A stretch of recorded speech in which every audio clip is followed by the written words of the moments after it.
Analyser la structure financière des sociétés cotées en bourse est effectivement quelque chose de compliqué qui nécessite des compétences.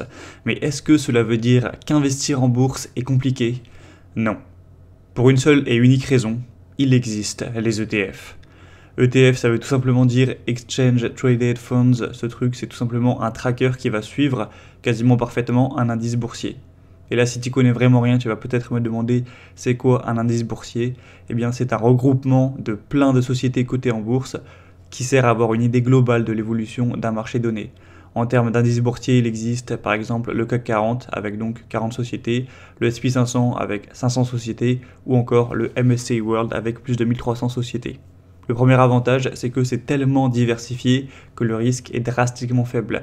Bien sûr, il est possible qu'une, deux ou 10 grosses entreprises cotées fassent faillite pendant une crise, mais 1300, jamais de la vie. La seule chance pour que 1300 sociétés cotées fassent faillite, c'est un scénario qui aboutirait à la fin de l'humanité. Et de toute façon, si ça arrive, tu t'en foutras de l'avenir de tes investissements parce que tu seras tout simplement mort. Ensuite, le deuxième avantage, c'est la performance annuelle moyenne de ce genre d'indice. Depuis des décennies, c'est entre 7 et 11% par an. Alors autant te dire qu'un livret A à 2%, c'est clairement de la grosse merde. Le seul intérêt du livret A, c'est que ton argent est disponible dans la minute, donc en cas de galère immédiate, tu as de l'argent prêt à être dépensé. Mais si on parle de l'épargne dont tu n'as pas besoin dans les 5 ans à venir, ça n'a absolument aucun sens de le mettre sur un livret A, un PEL ou un compte bancaire du genre. Troisième avantage, investir sur un ETF est quasiment aussi simple que virer de l'argent sur son livret A. Tu as juste à ouvrir un compte titre ou un PEA qui sont deux types de comptes et à virer de l'argent dessus, à rentrer le nom de l'ETF, donc par exemple MSCI World, et à choisir quel émetteur d'ETF tu choisis. Mais franchement, que ce soit Vanguard, Xtrackers, XOR ou Moody, ça change pas grand chose.